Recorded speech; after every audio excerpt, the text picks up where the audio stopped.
If you're watching this, you probably pay a lot of attention to what you eat. And I'm guessing you also strive to exercise and move regularly. Maybe you also practice good sleep habits and take steps to manage your stress.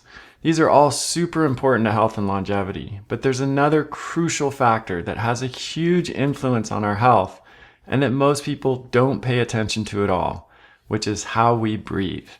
In fact, scientists believe that up to 90% of us aren't breathing correctly, and this can lead to a shockingly large and diverse list of health problems, from anxiety to asthma to ADHD to metabolic issues to a shortened lifespan. In this video, I'm going to talk about why how we breathe is so important, what can go wrong if we don't breathe well, and then give you a few simple tips for how to breathe better. Ready? Let's get to it.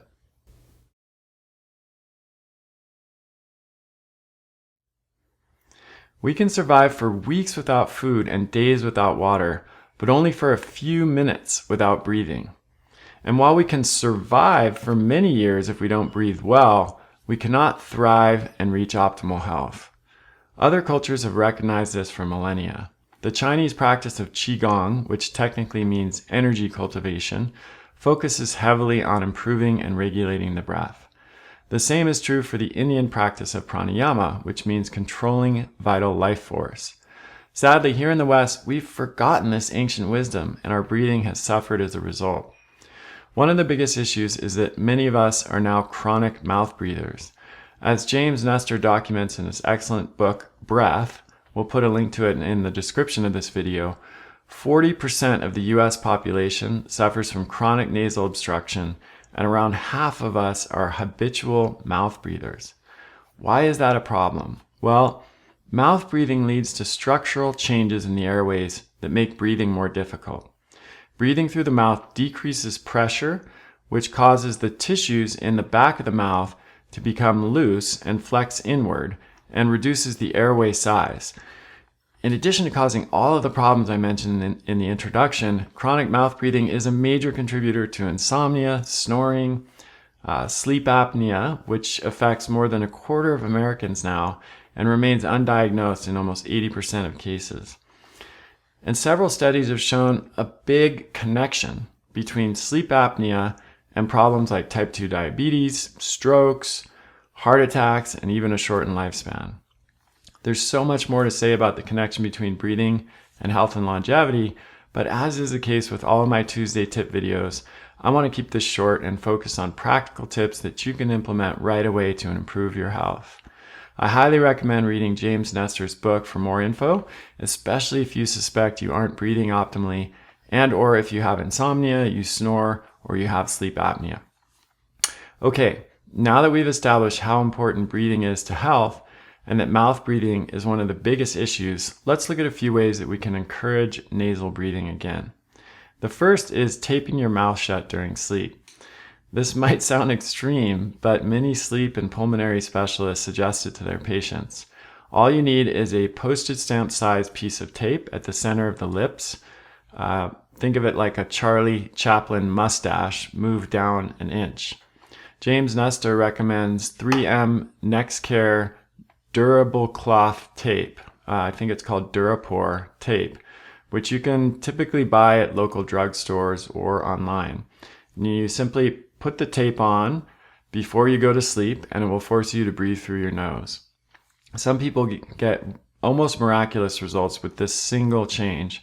For example, Nestor himself went from snoring for 4 hours a night to only 10 minutes, and from 24 sleep apnea events to 0. The second tip is to practice intentional nasal breathing throughout the day. So there are a lot of different ways to do this, but one is to simply breathe through your nose at a steady pace of about 6 seconds in and 6 seconds out.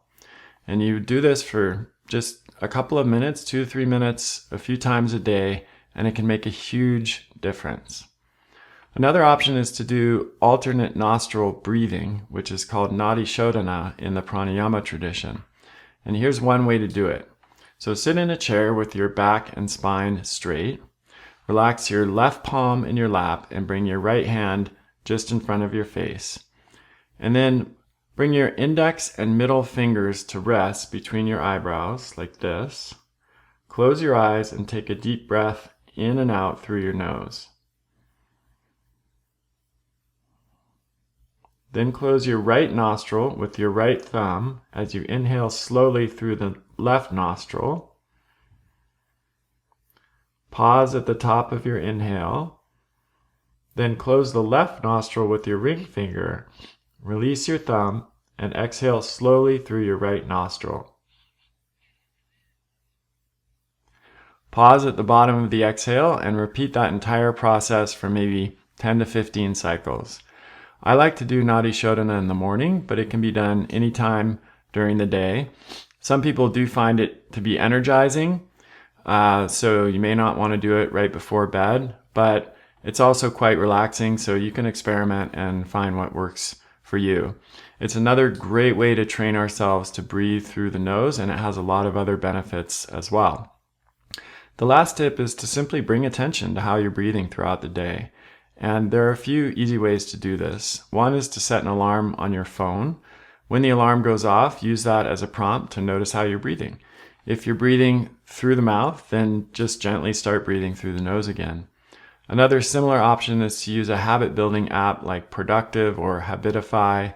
These apps are designed to help you build new habits like breathing through your nose, and they have great built-in reminder features. Okay, that's it for now. I hope this video helped you to understand the connection between breathing and health and gave you some easy to follow tips for starting to breathe better. Stay tuned for more info on this topic in future videos and podcasts, and I'll see you next time.